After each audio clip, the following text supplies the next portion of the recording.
예, 마지막 저녁이 되었습니다. 이렇게 또 여러분과 매번에 또 이렇게 강의를 하게 되는 저도 참 너무 좋고요. 오늘 마지막 이야기는 공동체에 좀 관한 아둘람 공동체 이야기입니다. 원래 어저께 제 원래 설교가 이렇게 진행되고 어저께 좀 공동체 얘기를 더 깊이 있게 하게 되거든요.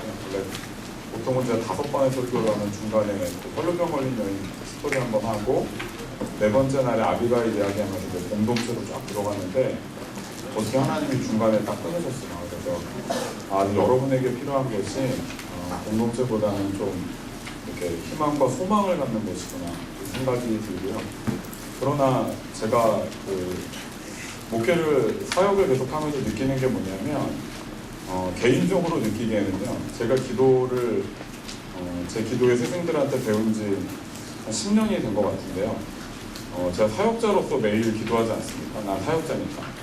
매일 기도하는데 그 기도로 내 자신을 이렇게 돌보는 게 있잖아요. 사실 몇 년 되지 않았어요. 한 3, 4년 전. 그 전까지만 해도 제가 제 스스로 이렇게 지내는 게 더 자신이 없었습니다. 그래서 제가 좀 그런 생각을 해보게 됐어요. 이 시대가 그냥 내 영성으로 나 혼자 사는 건 되게 쉽지 않다. 우리가 함께 사는 법을 모르면 하나님의 길을 가기가 참 어렵구나. 그래서 여러분이 돌아가서 아까 이제 대표 기도자분도 기도하셨지만 돌아가서 살아갈 때 꼭 기억하실 것은 넘어지고 또 쓰러질 수 있습니다. 또 비틀거릴 수 있지만 공동체를 의지하고 또 내가 그렇게 부족하고 연약하기 때문에 주님이 나와 함께 하시길 원합니다. 이 고백을 잊지 않고 여러분들이 세상에 나가기를 정말 주님의 이름으로 축복합니다. 여러분 옆에 있는 사람들이 이렇게 같이 갈 수 있다는 걸 꼭 기억해야 돼요. 우리가 되게 대단한 것 같지만 함께 하지 않으면요. 우리는 정말 힘이 없습니다. 그래서 우리가 그런 하나된 믿음으로 남현교회 청년부가 그런 믿음으로 또 서게 되기를 축복합니다. 오늘 같이 나눌 말씀은 사무엘상 22장이고요. 오늘이 제일 짧습니다. 1절부터 5절까지 이야기입니다. 사무엘상 22장 1절에서 5절까지의 말씀 길지 않기 때문에 우리 같이 읽을까 했는데 형제자매 있으니까 형제 한 절, 자매 한 절 이렇게 읽을까요? 5절은 같이 읽겠습니다. 자매들부터 1절부터 같이 읽고 2절 형제들 읽고 5절은 같이 읽겠습니다. 자매들 시작.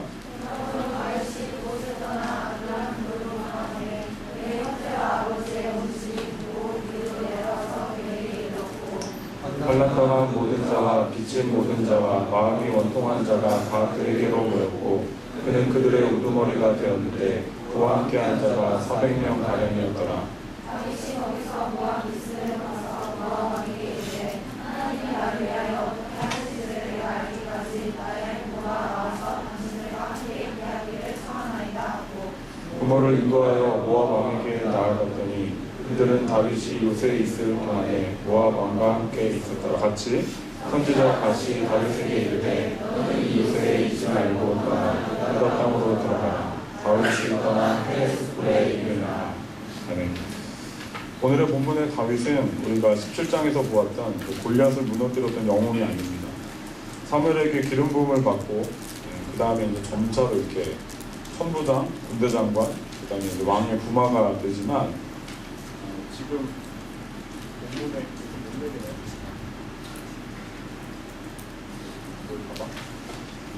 지금 본문에 나오는 다윗은 실제로는 사울에게 쫓겨다니며 비천하게 도망다니는 도망자에 불과합니다. 사무엘상 21장에 보면 다윗이 도망다니다가요 어디로 도망가냐면 블레셋 땅으로 도망갑니다. 자기가 골리앗을 죽인 그 나라가 블레셋이거든요. 거기로 도망가요.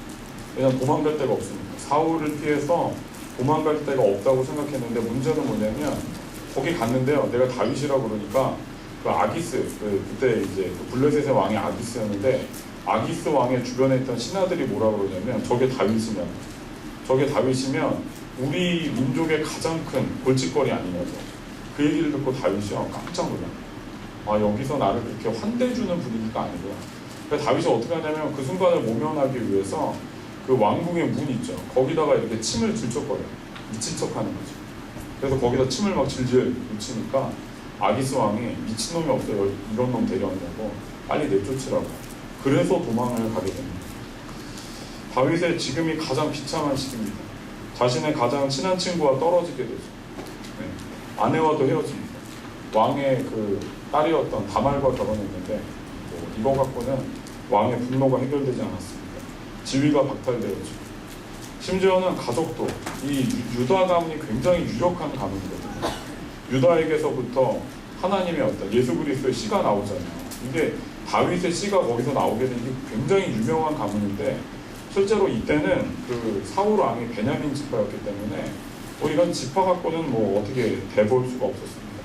심지어는 1절에 보면 그의 형제와 아버지의 온 집이 듣고 그리로 내려가서 이렇게 돼 있습니다.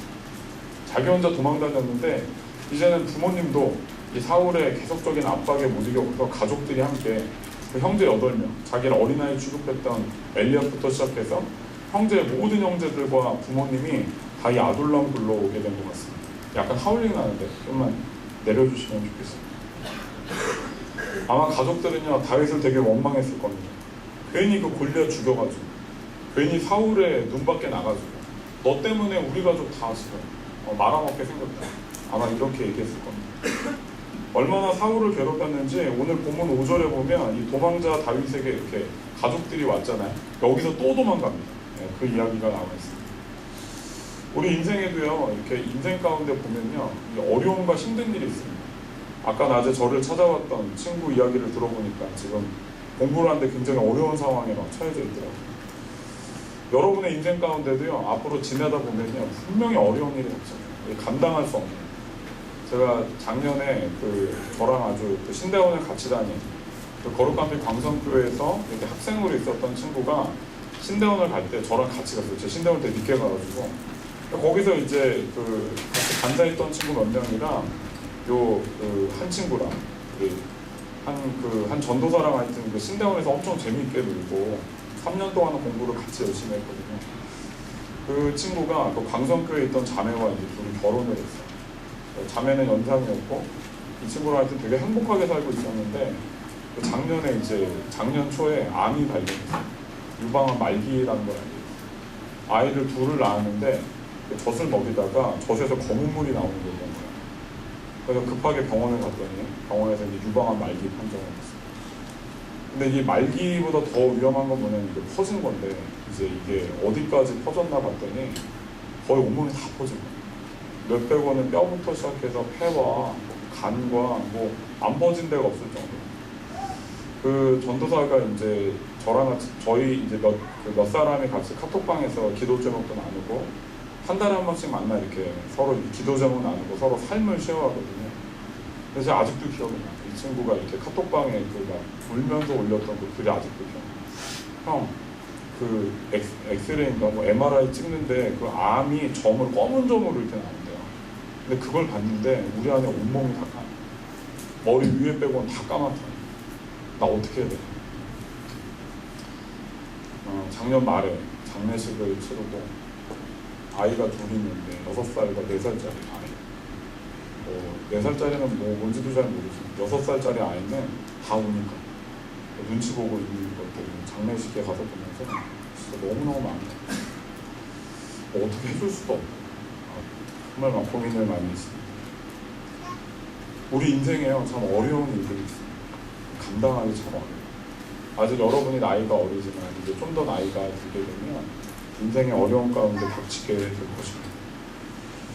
그럴 때 이렇게 하나님이 다윗에게 있어서 사무엘상 16장에서 하나님이 사무엘을 통해 이렇게 기름 부어서 약속했던 거 있잖아요. 내가 너를 다음 때 왕으로 세우겠다고 했던 약속은 그냥 모래성과 같은 거죠.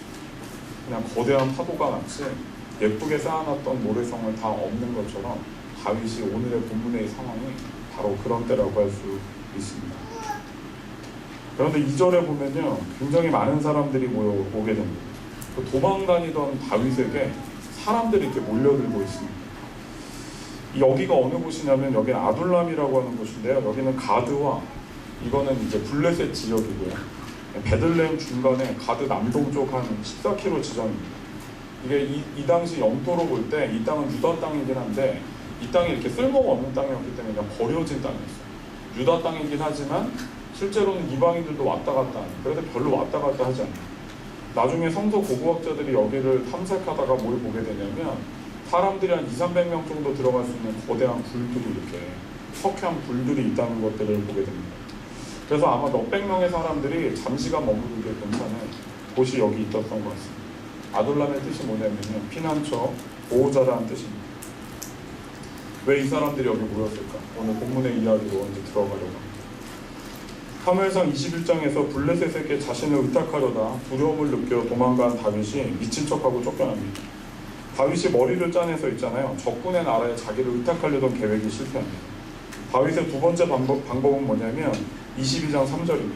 다윗이 거기서 모압 미스베로 가서 모압 왕에게 이르되 하나님이 나를 위하여 어떻게 하실지를 내가 알기까지 나의 부모와 나와서 당신들과 함께 있기를 청합니다. 이렇게 말합니다. 왜 이 모압 땅으로 갔을까? 이 모압 땅은요, 자기의 증조 할머니였던 루시 여기 사람이거든요. 그렇기 때문에 아마 다윗이 아마 그것들 혈연을 이용해서 우리 증조 할머니가 당신의 족속이었으니까 나를 좀 받아달라, 아마 이런 생각을 했을 것 같고요. 그 다음에 모압이요, 이스라엘과 계속 적대국이었기 때문에 사울과 싸우고 있었어요. 그러니까 적의 적은 아군이다, 아마 이런 생각을 하러 가지 않았나 생각을 해볼 수 있습니다. 또한 모압은 이스라엘 땅과 멀지 않았기 때문에 돌아오게 되면 금방 돌아올 수 있는 이런 상황이었다라고 생각해 볼 수 있습니다. 모압 왕이야 손해볼 게 없죠. 위대한 장수가 나에게 의탁을 하고, 그뿐만 아니라 400명의 떨거지같이 보이지만 나중에 이 사람들이 군대로 변하거든요. 이 400명의 사람들을 같이 데리고 왔으니까 용병처럼 써먹을 수 있지 않을까, 그렇게 생각을 아마 할 수 있지 않았을까, 우리가 추측해 볼 수 있습니다. 그런데 이 잠시의 안전도 얼마 가지 못합니다. 5절에 보면 선지자 갓이 등장합니다. 갓이 뭐라 그래? 다윗에게 이르되 너는 이 요새에 있지 말고 떠나 유다 땅으로 들어가라. 다윗이 떠나 헤레스 풀에 이르니라. 아니요, 이제 좀 안전한 곳에 도착하려고 했더니요, 갑자기 갓이 나타나 뭐라 그래? 떠나라는 거예요. 여기 너희가 있을 곳이 아니다. 하나님이 너 여기 있기를 원하지 않는다. 원래 어디죠? 저기 유다 땅으로 돌아가라는 거예요. 유다 땅은 누가 지키고 있어요 지금? 누가 눈에 불을 켜고 있어요? 사울이 다윗을 죽이려고 눈에 불을 켜고 정말 쥐잡듯이 잡던 그곳이에요. 너는 이 요새에 있지 말고 떠나 유다 땅으로 돌아가라. 다윗은 사울을 피하여 가는 곳마다 쫓겨납니다. 블레셋에서도 쫓겨났고요, 모압 땅에서도 쫓겨납니다. 하나님은 다윗이 언약의 땅을 벗어나는 걸 원하지 않으셨습니다. 근데 참 하나님의 약속이 참 너무 이렇게 되게 열받고 화나는 게 뭐냐면, 하나님이 그렇게 약속하실 거면요, 그 땅에 사울을 처리해줘야 되지 않습니까? 그렇지 않아요? 이게 우리가 하나님을 믿고 따르면 하나님도 내가 주님을 믿을 만큼 하나님도 움직여주시는 게 맞지 않습니까? 우리는 아마 그렇게, 제가 만약에 다윗이었다라도 그렇게 얘기했을 것 같아요. 근데 제가 이 본문을 묵상하며 들었던 게 뭐냐면, 제가 집을 나왔을 때, 여러분께 얘기했잖아요. 제가 간사한다고 집을 나왔을 때 하나님께 맨날 하나님 뭐라 그랬다고요? 내가 너와 함께 하니까 걱정하지 말고 염려하지 말고. 그럼 내가 뭘 원했겠어? 제가 원했던 건 뭐예요? 무슨 상황이 바뀌길 원해? 내가 이렇게 기도 받았으니까 우리 아빠도 그런 기도응답을 받아가지고 그냥 간사해라, 하나님이 꿈에 나타났어, 이렇게 얘기하는 걸 내가 원했는데 아버지는 하나도 안 바뀌었네. 하나님은 어쩔 때 우리에게 응답을 주시지만 상황을 잘 바꿔주시지 않을 때가 있어요. 이것만이 아닙니다. 다윗은 조금만 더 생각해보면요, 거의 모든 것을 다 잃었습니다. 첫 번째, 지위를 잃었습니다. 골리앗을 죽이고 점점 지위가 높아져 갔는데요, 이 지위가 자기를 보호해주지 못한다는 걸 그냥 알게 됩니다. 두 번째로, 아내 다말을 잃습니다. 이게 사울의 딸이니까 있잖아요. 사울의 딸과 결혼하면 자기 사위가 되는 거잖아요. 그러면 나를 이 사울이 좀 미워하고 막 죽이려고 했던 게 없어지지 않을까. 아내가 있었지만, 다말이 있었지만, 다말과 함께 잠자고 있었는데 군대가 오는 소리를 듣고요, 다윗이 창으로 몰래 도망갑니다. 다말이 다윗을 숨겨줘요. 그래서 군대가 막 들어와서 이거 다윗 어딨냐고 물어보니까 자고 있다고 여기서 보니까 그래서 이렇게 비계 같은 거 모는 거죠. 사울이요, 다말에게 엄청 화를 냅니다. 너의 아버지의 적을 숨겨줬냐. 왕의 딸이 자기 아내였는데 그것도 보호막이 될 수 없었습니다. 세 번째, 다윗은 사무엘을 냈습니다. 이 이후로요, 사무엘을 한 번 만나고 그 다음에 또 도망가요. 사울의 군대가 쫓아와서 결국에는 25장에 가면 사무엘이 죽는 걸 경험하죠. 다윗이 가질 수 있었던 모든 방어막을 하나님이 그의 인생에서 하나씩 거두어 가십니다. 네 번째로 그는 요나단을 이뤘습니다. 이게 진짜 재밌는데 사울 빼고요 다 다윗 편이었어요. 이 사울의 아들이었던 요나단도 다윗의 편이었는데 이것도 다윗을 보호해줄 수가 없어요.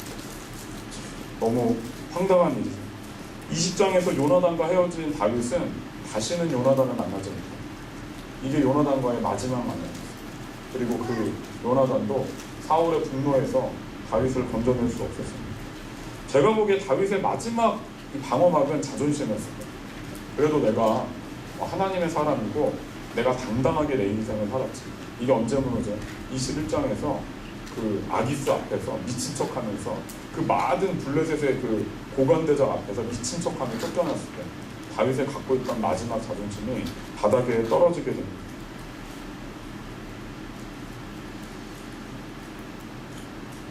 하나님은 왜 다윗의 모든 방어막과 안전한 이 틀들을 다 거두어가셨을까요? 그의 버팀목, 그를 지켜줄 수 있는 방어막, 무기들이요 하나씩 다 무장 해제되어 갑니다. 주님을 따르는 사람들을 보호해주지 않고 왜 그의 방어막을 없애시는 걸까요? 그것은 다윗이 온전히 하나님만 쫓기를 원하셨기 때문입니다. 우리가 우리 인생에서요 우리가 이렇게 우리를 지켰던 것들이 하나씩 무너져 내릴 때 여러분 꼭 알아야 돼요. 그거는 날 지켜줄 수가 없구나. 이걸 배워야 돼요. 결국 여러분을 지켜줄 수 있는 건 누굽니까? 하나님밖에 없어요. 우리가 인생 가운데 여러분의 지식이 여러분을 지켜줄 것 같죠? 아예 택도 없어요. 여러분의 뭐 부모님이 갖고 있었던 뭐 재력이요? 아무것도 아닙니다. 여러분이 뭐 갖고 있었던 이 나라의 경제력? 여러분 IMF를 통해서 우리 봤잖아요. 이 얼마나 우리나라의 경제력이 뭐 강한 것 같지만 쉽사리 무너질 수 있는지. 사실은 우리가 갖고 있다고 생각하는 나를 보호할 수 있다고 믿었던 그것은요 사실 우리를 지켜줄 수 없어요. 하나님 그걸 통해 우리에게 뭘 알려주길 원하세요? 다윗에게와 똑같이 우리에게도 알려주길 원하시는 게 뭐냐면 너를 지킬 수 있는 건 나밖에 없다. 그래서 하나님이요 다윗이 뭔가로 보호하려고 할 때마다 다 걷어가십니다. 그러니까 어떻게? 다윗을 있잖아요 마치 죽음의 위기였던 이스라엘 땅으로 보내는 것 같지만 기억해보면요 하나님은 사울의 그 엄청난 그 위협 가운데서도요 한 번도 다윗을 버려두지 않으셨어요. 이게 기적이죠. 우리는 하나님 없이 보호막으로 살기를 원하잖아요. 하나님 그거 원하지 않아요. 여러분의 인생 가운데 여러분의 방어막이 무너져 내릴 때 그때 그걸 기억하십시오. 하나님 당신만이 나의 안식처이자 당신만이 나의 보호자이십니다. 세상에 무엇도 날 지켜줄 수 없습니다. 저희 어머니가 뭐 굉장히 저를 사랑하시고 지금도 저를 위해서 뭐 새벽에 3시에 일어나셔서 새벽 기도를 하시는 분이십니다. 제가 사역자 되는 건 별로 원하지 않으셨지만 우리 어머니가 가끔 네가 어쩌다 이렇게 목사가 됐니? 이걸 누가 기도해서 이렇게 했어요? 나는 그렇게 기도는 안 했거든요. 우리 어머니 기도로 내 여기까지 오지 않았나 생각하지만 제가 자꾸 느끼는 게 내가 집을 나갔을 때 있잖아요. 제가 집을 딱 나갔을 때 사실 제 마음에 가장 많이 힘들었던 건 뭐냐면 우리 부모님이 갖고 있었던 재력이 아니었어요. 저는 사실 제일 힘들었던 건 어머니와 척을 지는 게 더 힘들었어요. 어머니가 나를 위해 기도해주고 신앙의 선배였던 우리 어머니가 날 지지해주지 못하는데 우리 어머니가 이제 나의 지지가 없어진다는 이게 나한테 너무 힘들었어요. 근데 제가 그거를 하나님께 기도하자 하나님 저한테 얘기하신 게 뭐냐면 내가 너의 보호자가 될 거야. 내가 너를 보호해 줄 거야. 너를 보호했던 그것이 없어도 이제 내가 너를 보호해 줄 거니까 걱정하지 말라고 합니다.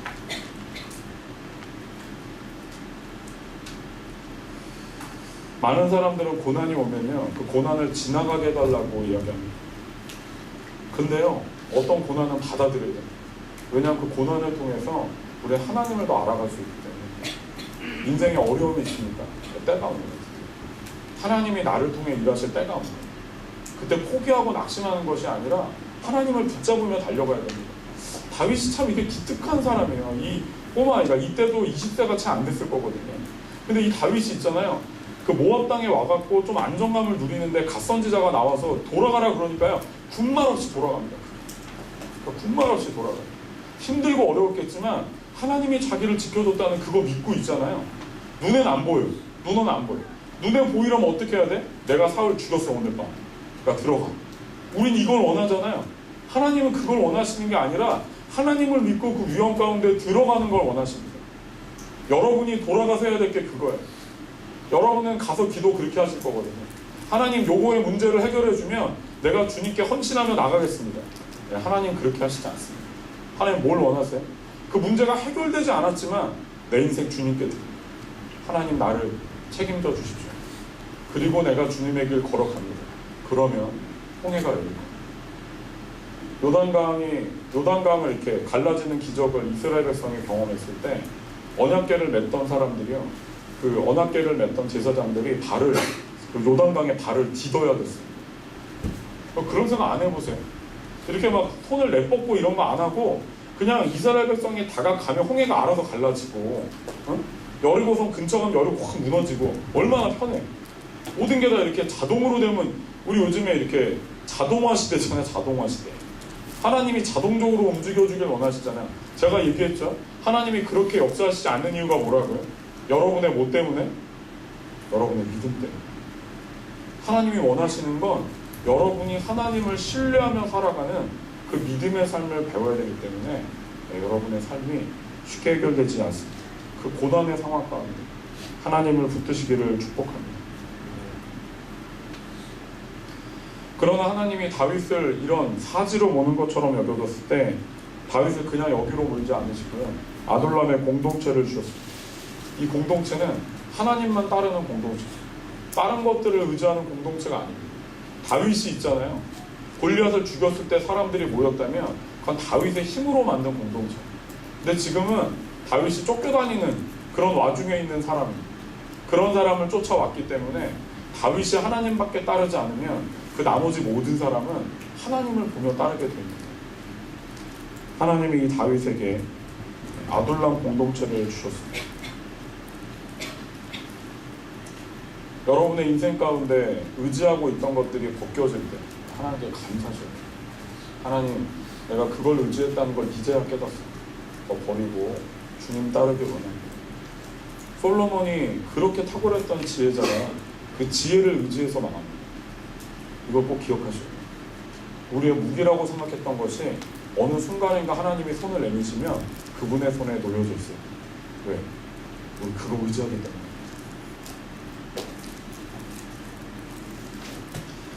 또한 아둘람 공동체는 회복 공동체로서의 사명이 있었습니다. 2절에 보이면요, 환난당한이라는 단어가 나오는데 이게 마초크라는 단어입니다. 이게 원어가 뭐냐면 억지로 시키다, 막 강제로 시키다 이런 뜻입니다.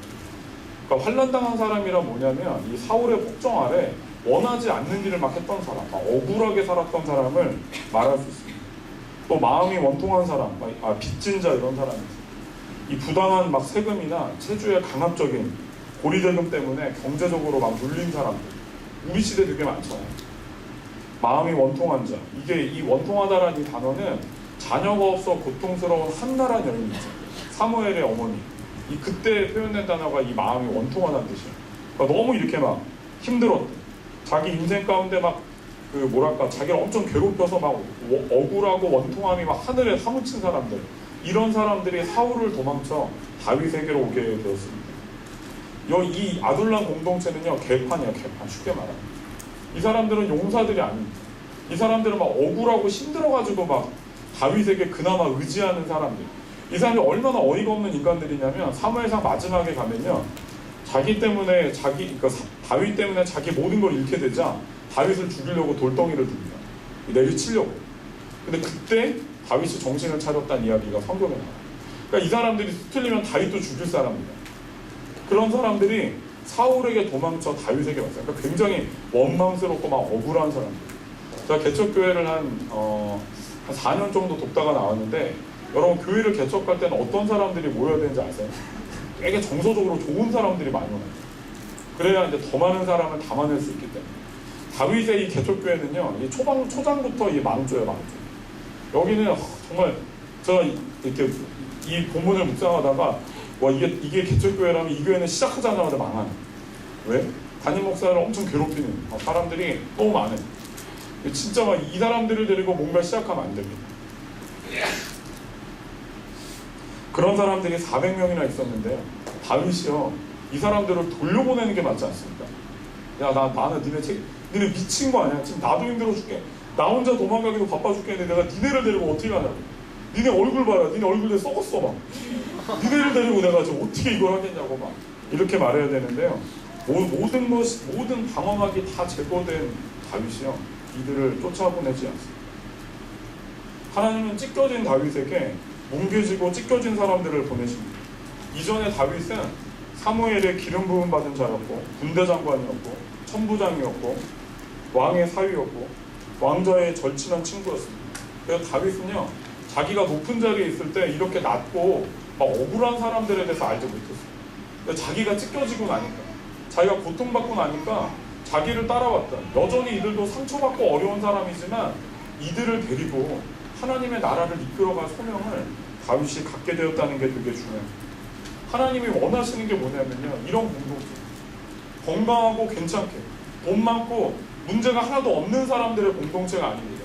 찢겨지고 깨어져서 하나님밖에 붙들 수 없는 사람들 주님 외에는 소망이 없어서 하나님 앞에 무릎 꿇고 울면서 기도할 수 밖에 없는 사람들이 모여 주님을 쫓아가는 거예요. 이게 하나님의 비전입니다. 주님은 우리가 찢긴 것을 감내하며 다른 영혼들을 품는 치유 공동체가 되기를 원하십니다. 오카노 목사님 아십니까?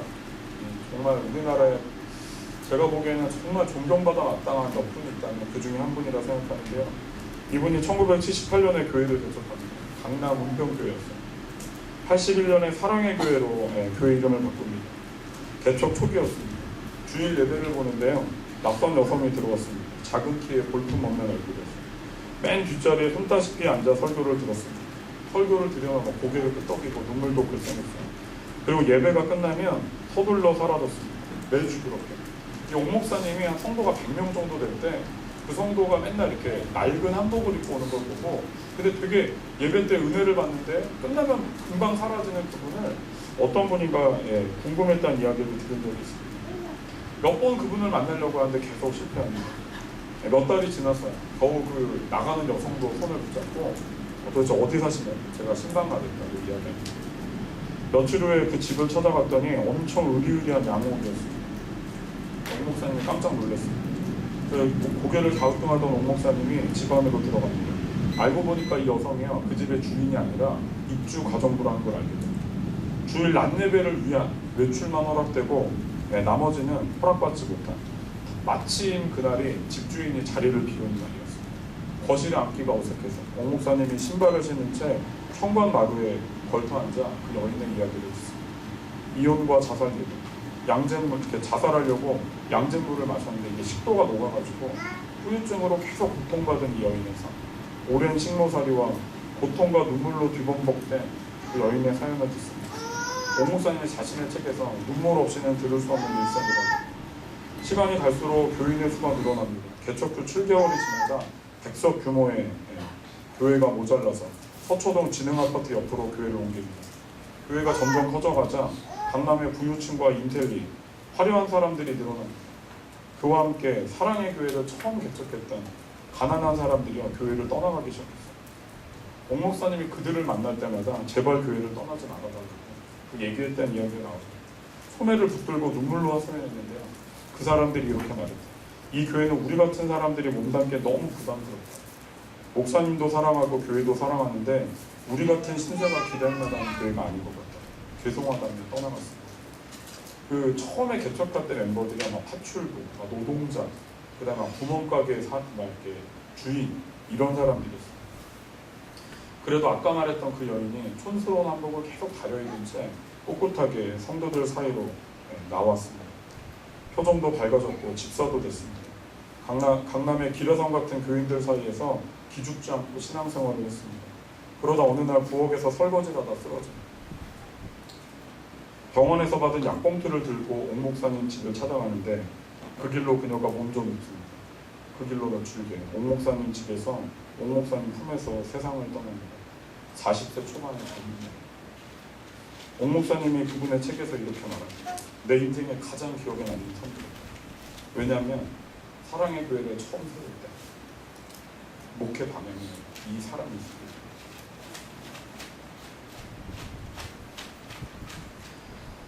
이 시대에 우리가 필요한 것은요, 대단하고 엄청난 능력이 아닙니다. 막 큰 은사와 대단한 힘이 아닙니다. 우리에게 필요한 건 뭐냐면 이런 작은 자들을 품고 함께 치유되며 나아갈 수 있는 치유 공동체가 있습니다. 예수 그리스도가 그러지 않았습니다. 그분의 능력과 힘이라면 무슨 일이든 할 수 있지 않았을까요? 정말 세상을 바꾸기 쉽게 바꾸시려고 했다면 로마의 황제의 아들로 태어나는 게 더 쉬웠죠. 네, 주님 그렇게 하지 않았습니다. 가장 작은 아이, 정말 그 마리아가 16살, 15살 되는 여자아이가 남편이 누구도 모른 채, 물론 자기 남편이 이거를 이해해줬지만 이 마리아가 그 아이를 잉태하고 그 집에서 정말 별 볼 일 없는 집에서 때려가다가 그냥 거의 길가에서 나는 것과 비슷하게 태어나십니다.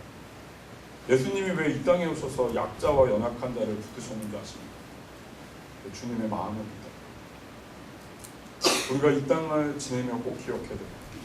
내가 가진 무기가 줄어들고 없어졌을 때 우리는 그때서야 정말 상처받고 고통받는 자들을 이겨낼 수 있어요. 내가 높은 자리에 있고 괜찮을 때는 이해하지 못하지만 하나님 우리에게 어떤 비전을 주셨는지 아십니까? 그분의 은혜로 치유받아 우리가 그분의 길을 따르는 거예요. 나처럼 상처받은 누군가를 또 돌보고 사랑하는 거예요. 하나님이 우리에게 주신 치유 공동체로서 아둘람과 같은 사명이라고 저는 말할 수 있다고 생각합니다. 제가 있었던 동서울, IBF 동서울 지방에는 활동학사 제도가 있었는데요. 활동학사가 제일 많을 때 16명이 지원했어요. 엄청 많은 숫자였어요. 활동학사 면접을 봤습니다. 이렇게 간사들에게 면접을 보고 마지막으로 이제 제가 1년 동안 그 친구들을 대표 간사로 돌봤기 때문에 간사 면접처럼 그 원서를 줘갖고요. 다 써오게 갖고요. 제가 마지막에 직접 면접을 봤어요. 제가 아직도 기억나는 한양대 친구가 있어요. 이 친구는 그 뭐랄까 발레를 전공한 친구인데 너무 이렇게 부유하고 잘 살다가 이제 IBF를 들어왔어요. 여기서 너무 사랑을 많이 받은 거예요. 근데 이렇게 뭐랄까 발레가 원래 되게 비싼 운동이잖아요. 근데 얘가 어머니가 아버지랑 이혼하고 엄마가 얘를 진짜 공주처럼 키우려고 엄청나게 고생한 거예요. 나중에 나이가 들고 그걸 알게 돼요. 우리 집 돈이 많은 집이 아닌데 엄마가 빚내서 날 키웠구나. 이 친구 상황을 들어보니까 이 친구가 빨리 졸업해서 집에 돈을 벌어서 가정 환경을 도와야 되는 상황이었어요. 근데 이 친구가 활동학사 하겠다고 지원한 거예요. 1년 동안 활동학사 지원비가 뭐 10만 원, 20만 원밖에 주지 않았기 때문에 그걸 하기가 어려웠어요. 그래서 제가 마음 가운데 얘는 그냥 보내야 되겠다. 그 담당 간사랑 얘기를 하고 얘는 안 시키겠다. 그러니까 그 간사도 얘가 그냥 직장 가면 좋겠는데 아니면 그냥 발레 무슨 극단 같은 데 들어가든가 유치원 선생님 같은 걸 하면 되는데 얘가 굳이 자꾸 활동학사 하려고 그러는 거예요. 그래서 제가 이제 이 친구랑 만나서 얘기를 하는데요. 그 친구랑 이제 방에서 이제 이제 면담을 했어요. 딱 보고 난 다음에 너는 공동체가 널 사랑해 준 건 너무 감사하고 참 기쁜 일이지만 너의 사정을 볼 때 너 이거 안 해도 된다. 너 그냥 가서 직장 가서 부모님 듣고 그렇게 살라고. 이 친구가 고개를 팍 숙이더라고요. 그래서 얘가 이제 생각해보러 다니는데 한 1, 2분이 지나면 고개를 팍 드는데 눈에 눈물이 막 이렇게 물처럼 막 쏟아져 내려요. 내가 뭐랬냐면 저한테 자기가 이 공동체 사랑을 너무 많이 받아서 자기 이대로 못 간다. 이 아이들에게 1년이지만 자기 이 아이들 정말 열심히 사랑하고 싶다. 와, 제가 그거 보는데요.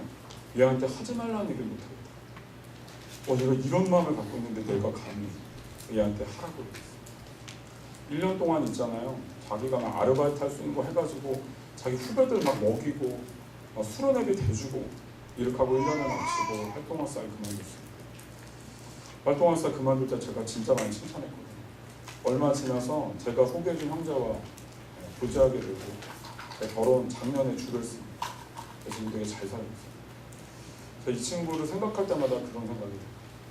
제가 IBF에서 10몇 년을 있으면서 깨달은 게 뭐냐면 건강하고 괜찮은 애들이면 거의 남지 않아요. 간사로 남지 않습니다. 정말 그 상처받은 사람들이죠.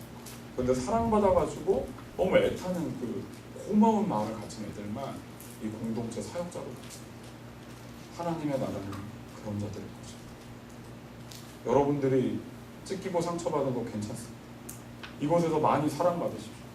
그리고 여러분의 후배에게 그 사랑을 나누자 이 공동체가 정말 찢겨져 있지만 상처 입은 치유자 공동체 되기를 주님의 이름으로 축복합니다. 이제 다윗은 자신과 같이 찢겨진 자를 통해 하나님의 나라를 세우는 새로운 비전을 갖게 됩니다. 사울의 부하들은 사울에게 마지못해 충성하고 있습니다.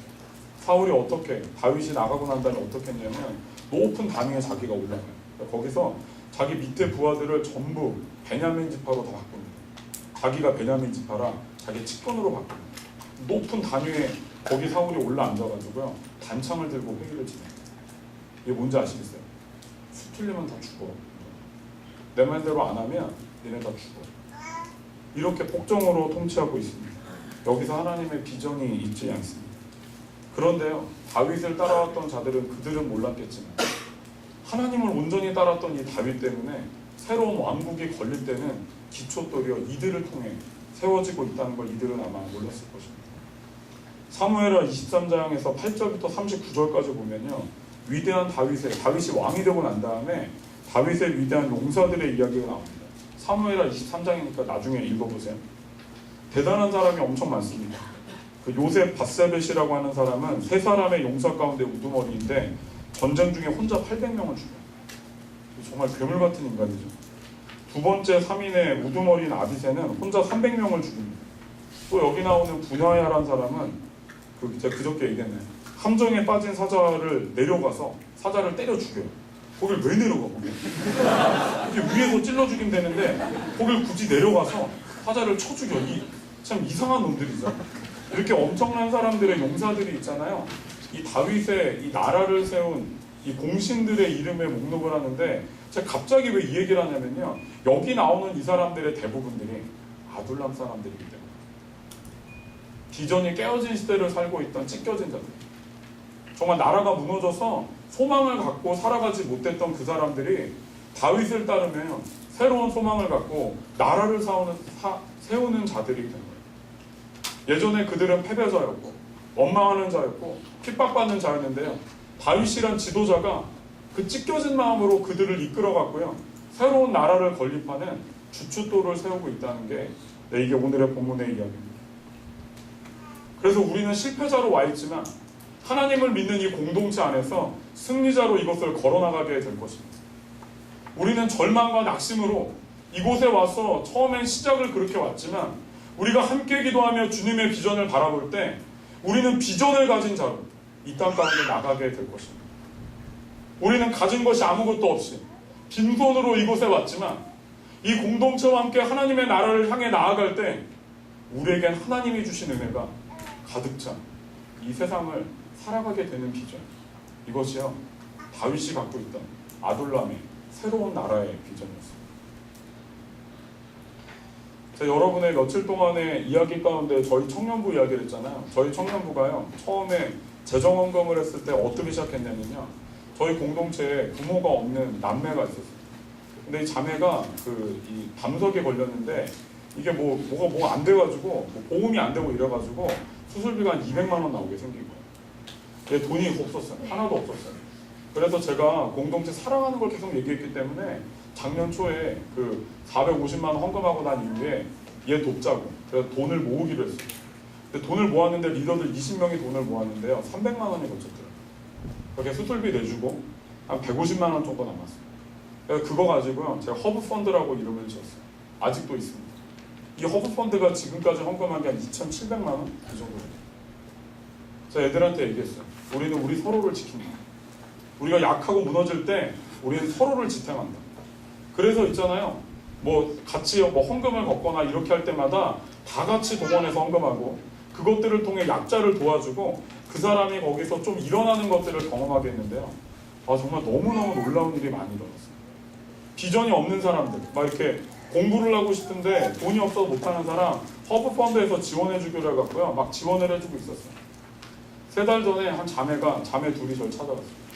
목사님 할 얘기가 있어요. 이거 뭐냐 그랬더니 통장 하나 딱 내미는 거예요. 이거 뭐냐 그랬더니 이거는요 허브펀드 2탄인데요, 이건 푸르른 펀드예요.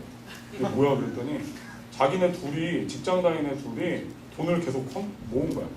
이거 뭐냐 그랬더니 허브펀드의 목적 중에 하나가 비전 잃은 사람들의 비전을 이렇게 공부 배울 수 있게 해주거나 그 사람을 밀어주는 거라고 얘기하시지 않냐고요. 자기가 그것들에 관심이 있어서 그 파트로 자기네들이 이거 헌금해서 먼저 만들었다. 야, 진짜 멋진 생각이다. 너 해보라. 그래서 운영위원을 몇 명 뽑고요. 교회에서 이제 몇 번 어른들 몇 명 해가지고요. 돈을 모았는데요. 3주 만에 380인가 거쳤어요. 이걸로 지금 1청년부 대학생 애들 중에 몇 명, 3명인가 4명 지원해주고 있어요. 집이 어려워서 자기 비전을 찾아가는데 어려운 사람들. 우리는 아무것도 없는 사람으로 와서 하나님의 비전을 찾는 사람으로 나아가야 됩니다. 이 공동체에 이런 놀라운 은혜들이 넘치게 되기를 축복합니다. 저희 교회가 하고 있는 것보다 더 탁월한 일들이 이 교회에서 일어나기를 축복합니다. 어렵고 힘들지만 낙심하지 마십시오. 하나님의 나라는요, 능과 힘으로, 하나님의 능력과 힘으로 되는 겁니다. 우리가 갖고 있는 자원으로 되는 게 아니에요. 우리가 갖고 있는 힘과 생각으로 되는 게 아니에요. 여러분이 갖고 있는 통장의 능력으로 되는 게 아니라 하나님의 나라는요, 그분의 능력과 힘으로. 그래서 우리가 꿈꾸면요, 그 일이 이루어집니다. 아까 제가 오전에 강의할 때 얘기했죠. 무릇 지킬 만한 것보다 뭘 지키라고요? 마음을 지켜야 됩니다. 왜? 그 마음에서 있잖아요. 하나님의 비전이 담겨져서 소망할 수 있게 되기 때문에 그래요. 기대하지 않으면 아무것도 일어나지 않습니다. 저는 기대감이 있어요. 제가 섬기고 있는 공동체가 더 잘 될 거라는 기대가 있어요. 이들이 이걸로 끝날 사람들이 아니라 정말 이들이 비전을 가지면 하나님의 꿈으로 나아갈 거라는 확신이 있어요.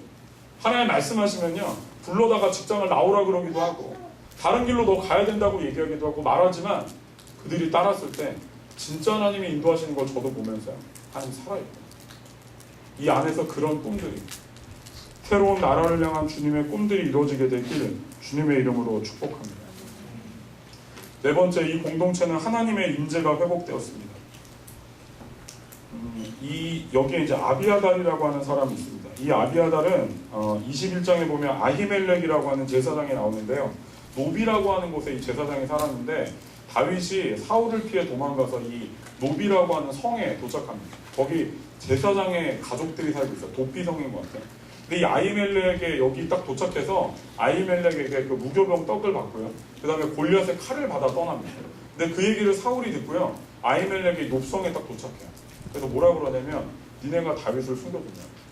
그러고 나서 이 아히멜렉이 뭐라 그러냐면 도대체 다윗이 당신한테 뭘 잘못했냐고 얘기하자 다윗이요, 이 아히멜렉에 있던 모든 제사장을 다 죽입니다. 완전히 진짜 끔찍한 일을 벌이는 거예요. 자기 손도 아니고 자기 부하시켜가지고요 다 죽여버리라고 명령해요. 근데 그 집안에, 이 아히멜렉의 제사장 집안의 가문에 한 명 남았던 아들이 한 명 있었어요. 아비아달. 이 아비아달이 나중에 다윗 그 왕국의 제사장이 되는 사람이거든요. 근데 이 사람이 있잖아요, 도망가다가 나중에 이 아둘람의 이 무리에 동참하게 됩니다. 여러분 생각해보세요. 사울이 있잖아요, 다윗이 그렇지 않은 건 대강 알지만 다윗이 모반을 꾀었다는 걸 거짓말로 덮어 씌워서 다윗이 지금 도망다니고 있잖아요. 근데 내가 아히멜렉의 가문을 다 죽였는데 거기 살아남은 한 사람이 다윗의 밑으로 들어가면 다윗이 나를 향해 나쁜 마음을 갖고 있다는 걸 확신하겠어요? 확신하지 못하겠어요? 이거는요, 증거가 확실해집니다.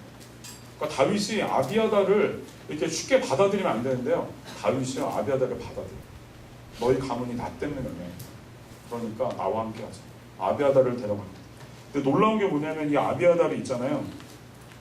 올 때 그냥 도망온 게 아니라 23장 6절에 보면 아히멜렉의 아들 아비아달이 그일라 다윗에게로 도망할 때 손에 에봇을 가지고 내려왔다 이렇게 말합니다. 이 에봇이 뭐냐면 간단한 의복인데요. 사무엘이 있잖아요. 성소에서 이걸 입고 하나님의 음성을 들어요. 하나님의 음성을 듣는 어떤 성전 기물과도 같은 거예요. 그거를 가지고 도망옵니다. 그럼 어떻게 되는지 아세요? 이 이스라엘 땅에 있잖아요. 제사장들이 하나님의 음성을 듣는 하나님의 임재가 떠난 거예요. 이게 누구한테 왔어요? 아둘람 공동체의 그 임재가 오요. 하나님의 임재. 하나님을 사랑하고 사모하지 않았던 사울의 왕국을 떠나 이 도망자 무리였던 이 아둘람의 이 무리에 하나님의 임재가 그들과 함께하고 있다는 증거가 이들에게 에봇이 있고, 다윗이 또 물어보잖아요. 그럼 에봇을 입은 아비아달이 하나님의 음성을 전해주게 됩니다.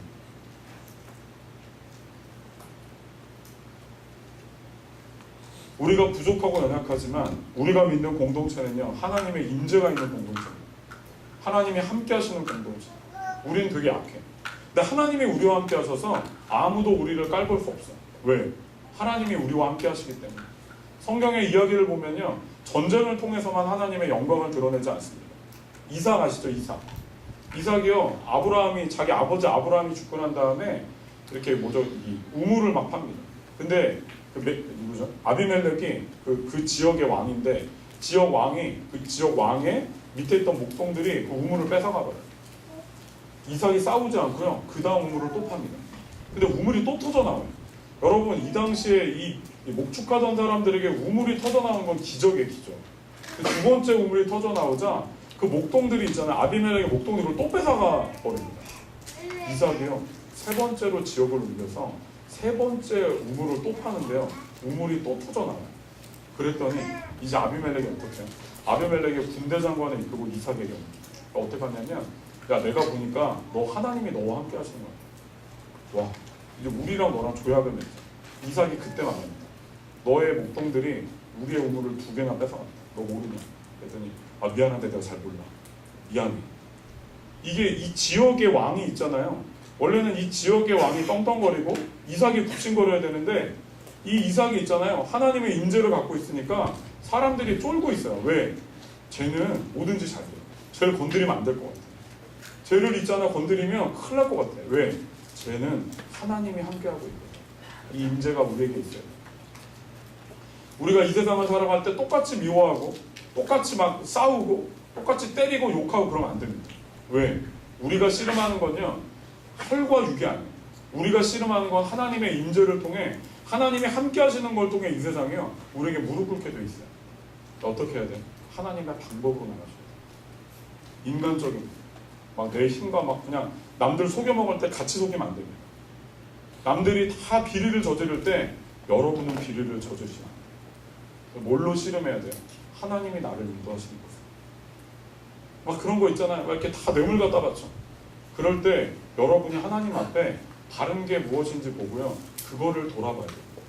남들이 있잖아요, 뒤로 다 청탁할 때 여러분은 하나님을 믿고 뒤로 청탁하지 말아야 돼요. 그럼 나만 뒤처지지 않습니까? 그럼 남들은 다 뇌물 바치고 할 때 다 승진하는데 나만 안 되지 않습니까? 네. 그게 안 된다면 하지 마십시오. 그럼 승진하지 않는 거예요. 하나님의 뜻이라면 그런 세상 속에 승진하지 않는 게 성공하는 겁니다. 박근혜 이 지금 정권이 물러가고 난 다음에요, 이 다음에 지금 무슨 일이 일어나고 있어요? 박근혜 정권에서 바른 얘기했던 사람들이 새롭게 등용되고 있잖아요. 정말 멋진 사람들 아닙니까? 정말 자기 그 직책이 잘릴 걸 감수하고도 다른 얘기를 했다 잘렸는데요, 이제 정권이 바뀌자 그 사람들의 명예가 복직되고 있습니다. 하나님의 나라는 이런 곳입니다. 당장의 이윤과 이득을 위해서 그러면 하나님의 임재를 잃어버려요. 왜? 하나님을 의지하는 것보다 딴 거를 더 의지하게 돼요. 여러분이 매일마다 기도해야 되는 이유가 뭔지 아십니까? 임재를 잃어버리지 않는 거예요. 하나님이 나와 함께 하시는 걸 잃어버리면 우리는 다 잊어버려요.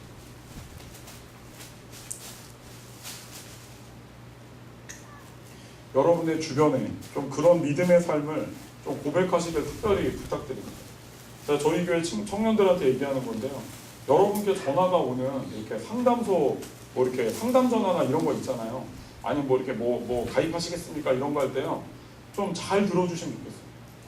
잘 듣고 있잖아요. 인격적으로 끊어주세요. 제가 이거 어느 날 이거 하다가 저희 교회 이제 이게 상담받는 애들이 있는데요, 그게 너무너무 고통스러워요, 진짜. 왜냐하면 사람들이 너무 비인격적으로 자기들을 대하기 때문에 상처를 엄청 많이 받습니다. 그래서 제가 오늘 설교할 때 있잖아요, 정말 그 상담 전화 받는 거 인격적으로 좀 받으라고. 1, 2분 더 받으시면 안 되냐. 1, 2분 더 받으면 안 되냐. 조금 더 받고 죄송한데 필요하지 않다고. 근데 또 매달리잖아요. 막. 그런데 손님 뭐 그거 말고요, 이거 있는데 막 좀 더 들어주세요. 그리고 필요 없다 그러고 오늘 하루 좋은 하루 되라고 하시고 끊어주시면 좋겠어요. 왜요? 여러분의 동생이 그 전화 받고 있다면 그렇게 끊겠어요. 여러분의 부모님이 그렇게 전화하고 있다면 여러분 그렇게 싸가지 없게 행동할 수 있습니다. 우리가요, 하나님이 주인인 세상 앞에 살아가야 돼요. 이 세상 가운데 마치 그거 있잖아요. 무슨 뭐 이렇게 손님이 왕이다. 무슨 손님이 왕이다. 음식을 해다 주는 사람에게 고마운 마음으로 이 음식을 해주셔서 고맙다고. 이거를 서빙해 준 분에게 서빙해줘서 고맙다고. 이게 사람 사는 거 아닙니까? 너무 이런 사람 사는 걸 잊어버렸어요. 하나님 앞에서 이 세상에 지음받았다는 걸 잊어버린 채 마치 내가 내가 돈을 갖고 있고 무언가를 줄 수 있으면 진짜 내가 잘 사는 것처럼 착각하시나요? 여러분이 그렇게 하나님의 임재를 기억하며, 그리고 제가 계속 말하지만 꾸준히 기도하셔야 됩니다. 하나님의 임재를 회복하고 이 정신을 차리려면, 가끔 세상을 살다가 세상에 정신 차린다 그랬잖아요. 근데 지금 미쳤지. 수련회 갈 시간이 어디 있어? 학원 가야 되고 지금 할 거 너무너무 많은데 미쳤지. 수련회 가려고 그러는 게 내가 미쳤구나. 이게 세상에 눈을 뜬 거라고 얘기했죠. 근데 어떻게 그럼 하나님 앞에 눈을 뜰 수 있어요? 매일 기도하는 거예요. 정신을 차려야 돼요. 막 이렇게 직장에 갔다 막 정신없이 막 이렇게 들어가 있다가도 아침에 기도하며 주님께 나아갈 때, 하나님, 내가 다시 주님께 내 마음을 드립니다. 하나님, 내 삶의 주님 되어 주십시오. 이 고백을 하게 될 때 하나님의 임재를 우리가 잊어버리지 않을 수 있습니다. 여러분은 하나님의 임재를 기억하며 살아가고 계십니까? 하나님의 은혜가 여러분의 삶에 온전히 임하고 있습니다. 이것들이 아둘람 공동체가 가졌던 특별한 은혜라고 말할 수 있습니다. 아둘람은 이 사람들을 데리고 있잖아요. 도망을 다니기 시작합니다. 이 깨어진 자들, 막 상처 입은 자들, 고통받은 이들을 데리고 다니며 이들을 세워갑니다. 이들이요, 나중에 24장과 26장에 가보면요, 이들도 되게 거칠은 사람들이에요. 분노가 많기 때문에. 그러니까 사울을 죽일 기회가 왔을 때 어떻게 해요? 사울을 죽이라고 얘기해요. 다윗에게. 사울을 죽이라고 얘기하는데요, 다윗이 그걸 따르지 않습니다. 얼마나 이 사람들이 답답했을까요? 도대체 왜 다윗은 사울을 못 죽이는 저 병 때문에 이 도망을 몇 년이나 더 지속해야 되냐고. 그때 하나님이 때를 주신 거냐고. 여러분, 이렇게 이 아둘람 사람들이 굴에 숨어 있는데 사울이 소변 보러 혼자 들어왔어요. 여러분, 그럼 여러분 하나님의 뜻이 뭐라고 생각하겠어요? 이건 진짜 하나님의 뜻이다. 이거는 당장 때려 죽이는 게 하나님의 뜻 아니냐고. 그러지 않겠어요? 근데 다윗만이 아니라는 거, 아니라는 거. 하나님의 기름 부은 자를 죽이는 게 하나님 원하지 않는다는 거예요. 이 다윗에게는 자기의 안전보다 하나님의 뜻이 더 중요한 사람이었던 거예요. 이게 그의 임재를 꾸준히 지속할 수 있었던 힘의 능력이에요. 하나님을 더 기억하는 거예요.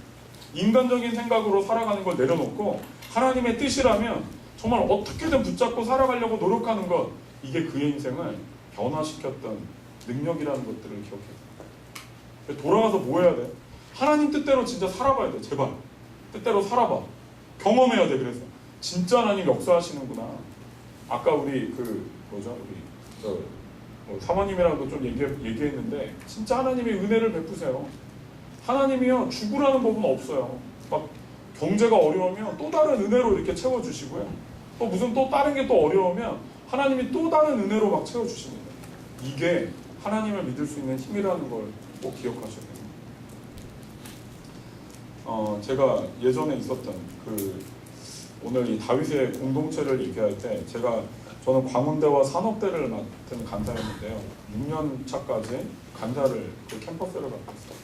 3년 차 때 굉장히 많이 사역자로서 힘듦을 많이 느껴가지고, 그때 이제 사실은 저희 대표 간사로 오셨던 한 간사님이 기도를 많이 하셔서 저에게 그때 이제 기도를 가르쳐 주셨어요. 그러면서 이제 지방에 가서 엄청 기도를 열심히 했어요. 제가 지금은 되게 이렇게 착해 보이지 않습니까? 좀 착해 보이지 않나요? 제가 옛날에 되게 무서운 간사였어요. 저한테 다 이렇게 애들이 막 제가 가면 다 벌벌 떨었어요. 제가 엄청 막 다 쥐잡듯 잡았고, 기도 안 하면요 리더 모임에 다 쫓아냈어요. 제가 그때 막 2시간씩 기도했을 때라 리더들이 1시간 기도 안 하면요 리더 모임에 아예 오질 못했어요. 기도하고 끝나고 오라고 그랬어요. 그러니까 기도실에 맨날 복잡거렸던 이유가 리더 모임 아예 못 오니까. 그렇게 무섭게 했는데도 인원이 되게 많이 늘었어요. 막 LGM 예배 때 막 8, 90명이 나오고 굉장히 많은 인원이거든요. 광운대가 전체 인원이 6,000명 정도였는데 이게 막 되게 많이 온 거예요, 사람이. 엄청 많이 되게 재미있게 사역을 할 때. 제가 5년차 간사 때 이렇게 무섭게 사역을 할 텐데, 그때 신입생이 1학년 신입생이 50명이 들어왔어요. 너무 많이 들어온 거야. 이 신입생들만 받기에 막 모자라가지고 결국엔 원래 저희는 이 IBF나 선교단체는 3학년과 4학년 리더라거든요.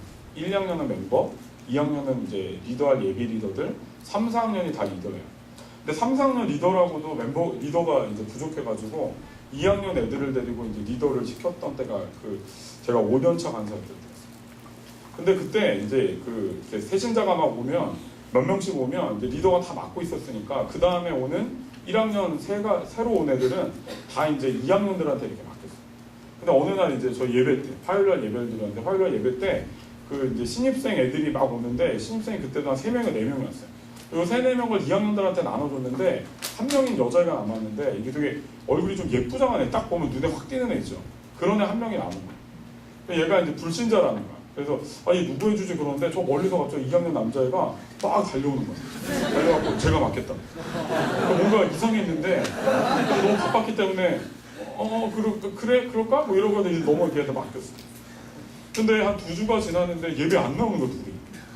그래서 이제 리더한테 물어봤더니 그 리더가 이제 지금 하여튼 그 자매가 그 리더 자매가 사실은 걔는 그 형제가 걔랑 교제 신청을 했고 둘이 교조해서 IBF를 나갔다는 거야. 와 완전 이거는 있을 수 없는 그 당시에는 제가 엄청 무섭게 애들을 다그쳤기 때문에 걔는 이제 IBF에서 제명한 거야. 다시는 받아들이지 않겠다. 어디 불신자가 왔는데 불신자를 데리고 영접시킨 것도 아니고 그걸 같이 그렇게 나갈 수 있냐고. 하여튼 엄청 뭐라 그러고 이제 걔를 쫓아내고 잊어버렸어. 그냥 2달이 지났는데요. 그 자매 리더가 그 형제를 맡았던 원래 리더였던 그 자매가 리더 모임이 끝나고 저한테 왔어요. 그러더니 이제 옆에 서서 얘기하는 거예요. 그래서 무슨 일이야 그랬더니 그렇게 둘이 같이 나갔던 그 남자 있죠. 2학년 그 리더애. 그 리더애가 둘이 헤어지고 나서 다시 IBF로 돌아보고 싶었다. 그때 저는 뭐 이런 건 받아주지 않았어요. 그런 놈은 교회나 가라 그래. 이렇게 얘기해요. 교회 가서 어디 한번 고생해보라. 막 이런 얘기 했었거든요. 그랬는데요. 그때 이 자매 리더가 있잖아요. 제 앞에서 있잖아요. 무릎을 꿇었어요. 제가 그 무릎을 꿇고 눈물 흘리면서 뭐라고 그러냐면 목사님 걔 한 번만 받아주세요. 걔 너무 외로운 애라서 여기도 안 받아주면 걔 진짜 어떻게 될지 모르겠다. 걔 너무너무 불쌍하다. 울면서 걔를 받아달라고 얘기하는 거야. 제가 깜짝 놀랐어요. 그래서 일어나라고 뭐하냐. 걔가 우는 걸 보면서 제가 이제 마음에 그러나 걔가 돌아오려면 그냥 못 돌아오고 리더들과 그 기수들에게 반성문 쓰고 그 다음에 저희가 아침 8시부터 9시까지 DPM이랑 기도회가 있었는데요. 걔는 벌로서 다음 학기 한 학기 동안 DPM을 한 번도 안 빠지고 나옵니다. LGM은 못 나오고 LGM 못 나오고 DPM을 한 번도 안 빠지고 나오면 그 다음 학기에 받아주겠다. 근데 그 형제가요. 공동체 들어오려고 그 징계를 다 지켰어요. 반성문을 다 쓰고 그 한 학기 동안 아침마다 DPM이 있었던 날에 한 번도 안 빠지고 나오고 LGM을 한 번도 안 났어요. 그리고 공동체에 들어왔어요. 제가 그 친구가 돌아올 때 저한테 와서 정말 잘못했다고 얘기하는데 그 자매 리더가 뒤에서 울고 있는 걸 보는데요. 제가 진짜 너무 미안하더라고요. 그 남자애는 누가 살렸어요? 그건 제가 살린 건 아니에요. 그 자매가. 그 자매가 나중에 이 공동체 형제랑 결혼해서 지금은 사모가 됐어요. 저번 주에 만났어요. 참 옛날 얘기하니까 너무 이렇게 좋더라고요. 그때 너가 그랬지. 너 그것 때문에 내가 수능할 때마다 네 얘기하고 다녀. 창피하게 그런 얘기 왜 하냐고. 그러는데 그 형제 어떻게 됐냐면요. 지금 제가 떠나온 캠퍼스에 간사가 됐어요. 그 망할 놈이.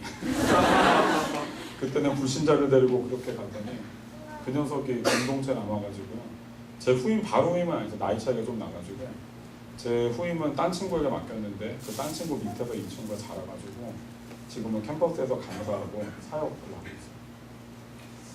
하나님의 나라가 뭘까? 하나님의 꿈은 뭘까? 제가 그런 경험을 통해서 알게 된 게 뭐냐면 하나님의 나라는 막 무섭고 엄청 규율 있고 이런 게 아니라 참 사랑이 나는 곳이에요. 물론 이렇게 잘못하고 돌아올 때는 저는 어느 정도 공동체의 경건함과 깨끗함을 위해서 어느 정도의 규율은 필요하다고 분명히 믿지만 그런데 제 인생을 돌아볼 때요. 그 정말 하나님 앞에 누군가를 사랑하려고 실현했던 그 리더들 때문에 정말로 많은 영혼들이 세워졌던 것들을 제가 볼 때 하나님 나라는 그런 곳이에요. 가끔 여러분이 서로 잘못할 때 서로를 위해 물어주실 수 있습니다. 서로 좀 약하고 실수할 때 그래 내가 좀 봐줄 테니까 좀 더 열심히 해봐. 내가 너 봐가지고 너 위해서 같이 기도해 줄 테니까 해보자고 좀 얘기해보면 좋겠습니다. 그래서 그 아둘람 공동체가 하나님의 임재가 가득하고 홀로 서 있지 않으면 하나님의 비전을 세워가 하나님의 꿈이 이루어져서 그들은 가진 것이 없었지만 다윗이라는 찢기는 사람을 따라갔더니 하나님의 나라가 세워지는 것들을 보았던 그 은혜가 이 공동체 안에 있기를 주님의 이름으로 축복합니다. 이곳에서 많은 사람들이 치유됩니다. 여러분이 괜찮아서 그런 것이 아니라 약하고 연약하지만 하나님이 함께 하시기 때문에 그 은혜를 여러분이 경험하게 되기를 주님의 이름으로 축복합니다. 제가 마더 테레사의 가장 좋은 것을 주어라 시 하나 읽고 같이 좀 기도하면 좋겠습니다.